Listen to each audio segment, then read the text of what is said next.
Ayun guys,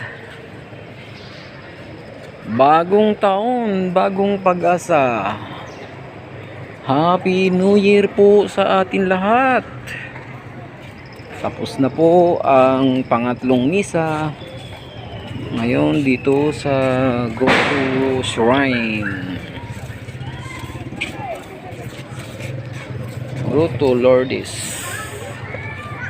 Ayan guys, yung tao.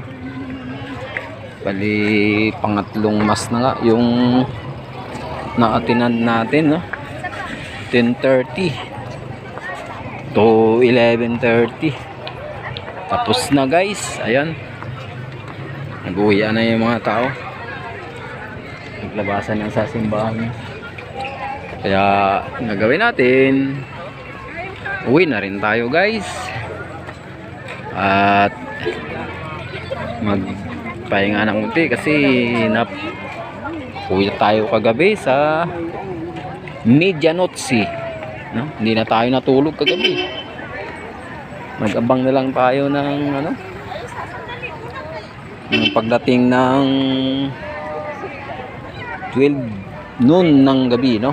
Kaya yun guys, salamat at na survive natin ang nakalipas na taon.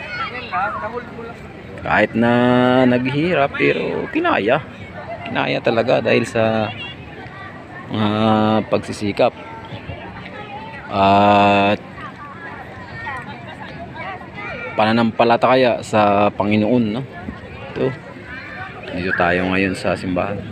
Dito lang yung pinaka makakapila natin sa oras ng kagipitan. Ang Diyos lamang ang nag-iisa para sa ating pangangailangan sa araw-araw. Ayun guys, thank you very much. Sana itong bagong taon mabago na rin yung ating kapalaran. Sana pagdasal lang natin sa Panginoon. Thank you guys, and Happy New Year. Good luck sa bagong taon. I love you all.